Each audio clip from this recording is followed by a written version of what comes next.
Time to protect the glass on the Romeo 1 Pro.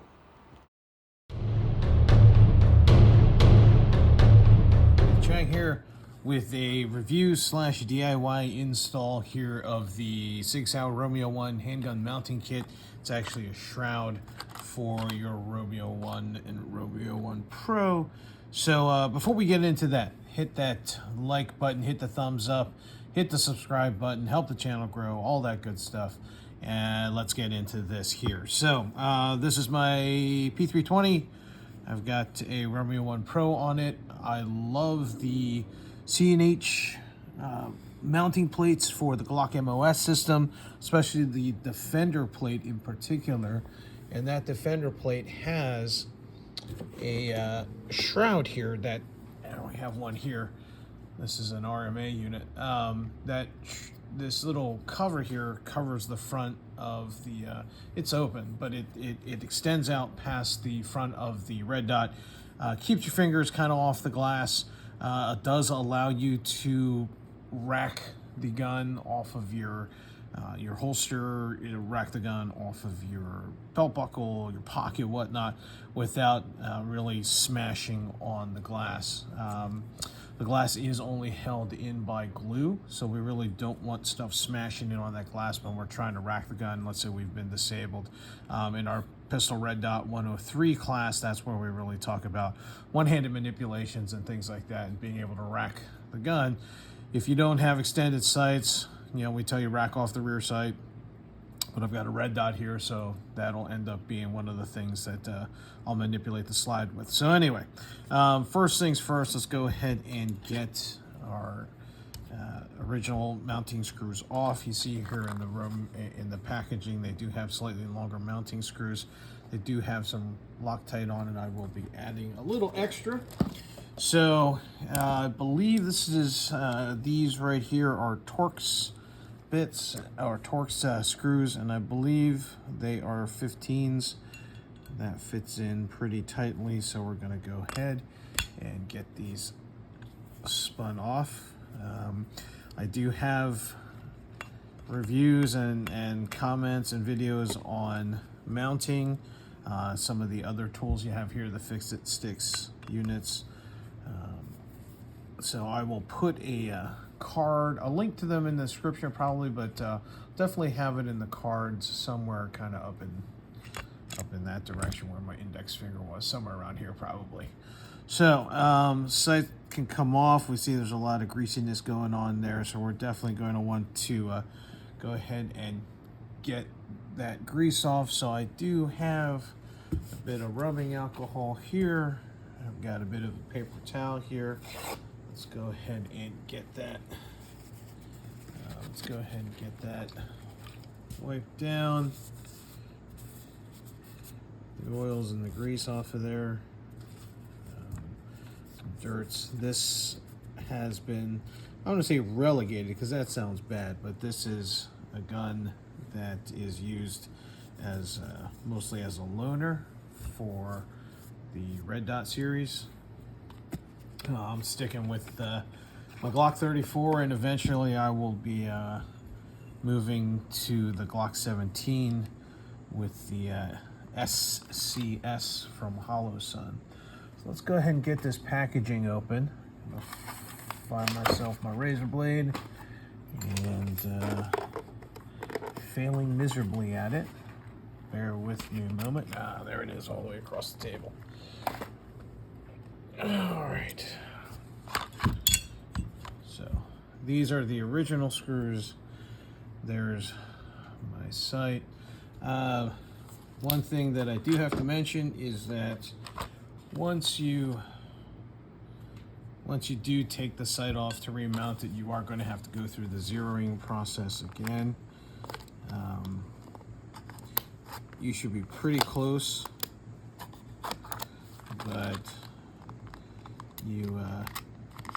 it would be a very good idea to not assume that your zero didn't change after you've removed the red dot. So let's go ahead and try not to hurt myself while opening the packaging here. That'd be a great video to post. Me slicing my hands open. All right, so there is the shroud, and there are our 2 screws. I'm going to get rid of the packaging. Safety first. Let me close that up. All right, so it's metal. It's nice. Very cool. I thought it'd be a plastic piece. Very nice. It is metal. So it looks like we place the 2 pieces here. Get the screw holes to mount up there. And I'm going to be using these longer screws. They do look like they have a little bit of thread locker material on them. I am going to add just a little bit more because, just because.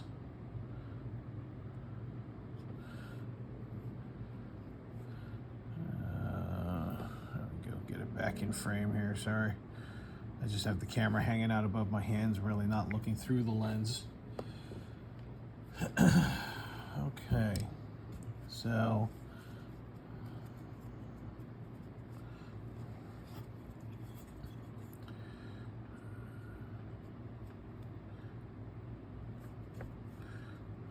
okay, it's fairly dry. Let's go ahead and get this up here.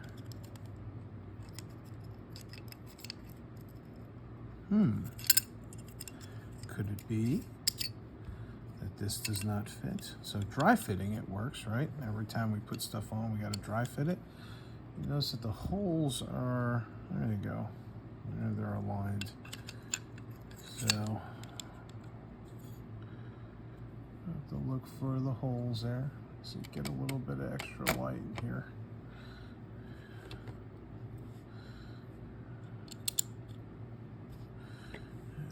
Looks like that one's in. We'll start spinning and see if it engages the threads. There we go. Just a couple of turns to start. We'll get the other side in.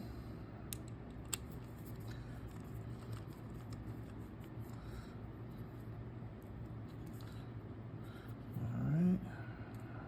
Get these tightened down. And I will have to restake these. So again, in that one of the other videos I was going to put up in the cards there, I have the staking method. So I've got my paint pen here, got my other marking pen here. I'm going to get these, still get these tight. Now the Sig paperwork says 30 inch-pounds, so we're gonna see where that is. Now I've got one of the fixed at 6 here that does go to goes to 35, so we're gonna have to kind of estimate it here.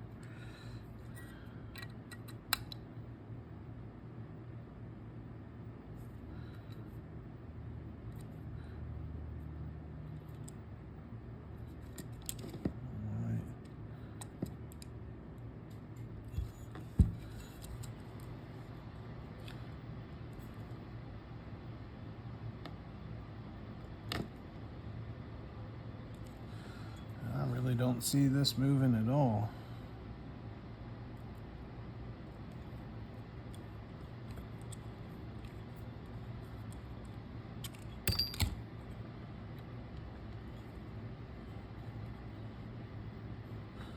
It is just spinning. All right, as you all could see a little bit earlier there in the video, I was having trouble with these screws, which are the screws that came with the kit here. And it turns out, and I'm having trouble. I'm thinking I'm stripping out the threads in the slide, and turns out that there's no documentation here in this packaging.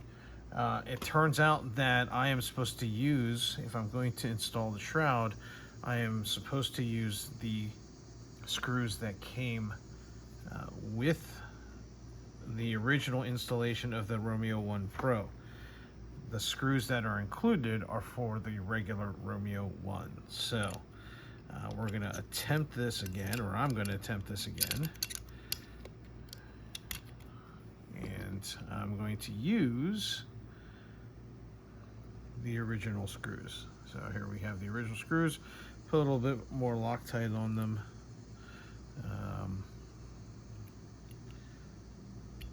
Do this by hand, just get a little bit of thread engagement. Let's get that second one on there. And just a little bit of thread engagement. Again, owner's manual says this needs to go to 30 pounds.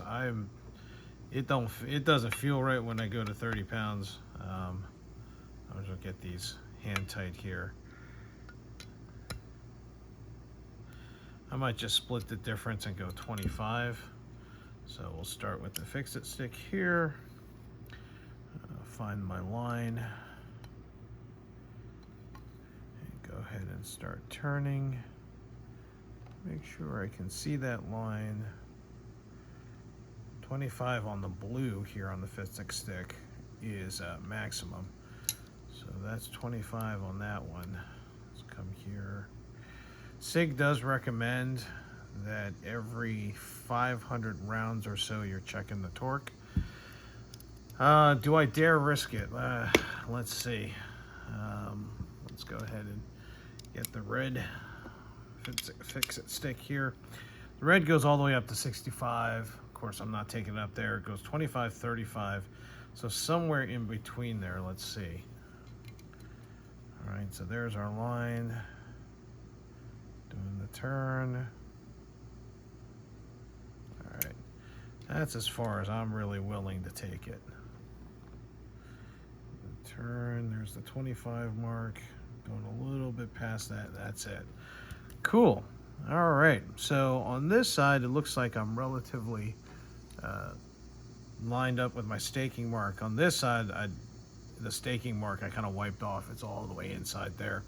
So what I'm going to do here is I'm going to do the black marker staking thing. Now, with the Romeo 1 Pro, the way you can see here the shape. I'm really only going to be able to get the black marker down on this side. I don't want to get it anywhere in here because that's where the diode is. So I'm going to come over on this side, and if I can get in there, if not, that's fine. And it doesn't look like I'm really successful at this, so I'm going to start it here, and then I'm going to let this dry for a little bit, and we'll be right back. I've gotten my paint pen, and I've staked out here the bolt there. You can see that yellow mark there. So that'll tell me if stuff starts getting loose and turning. So if you take a look here, I do have a decent amount of protection from the glass here.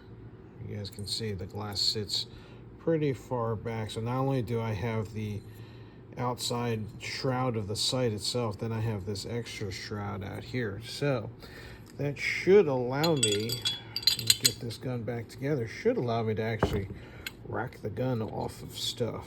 So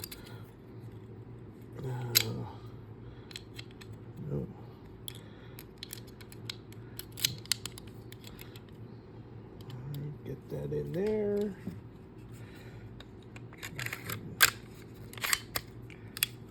All right, so even now, if I'm doing this chopping motion, or even using the sight as a, oh, there we go, using the sight as a, I was just focusing on my watch here, sorry, using the sight like a charging handle, I am making some contact with the sight, not as much as I would if I didn't have the shroud. All right, so, and let me back this up a little bit. Let's see if you guys can see this. I can, without fear now, rack this off the table. So, pretty cool. Good utility. I'm glad I figured out that you're supposed to use the screws that came with the sight, not the new screws. Shame on you, Sig, for not including some instructions that would tell us this. I had to look on a non-Sig part selling website because I was frantically looking to purchase replacement screws, and they had a big bolded note that says, if you are using the Romeo 1 Pro, which is what this is, you use the existing screws. If you have a Romeo 1, then you would use the screws that are attached or included in the package. So there we go. That's the install. My review, I like it. I like having that bit of metal around there just as a little bit of an extra safety here. Thank you for your time. Hope you enjoyed this video. Please give us that thumbs up. Please hit that like and subscribe button and that bell notification icon off to the right there. Love to have you be aware of our other content. Every time you guys click like and subscribe, the channel grows a little bit more. We're doing that tortoise thing slow and steady. So thank you for your time. I really appreciate you guys tuning in and sticking around with me, getting this thing figured out. Stay safe, and we'll see everybody out on the range.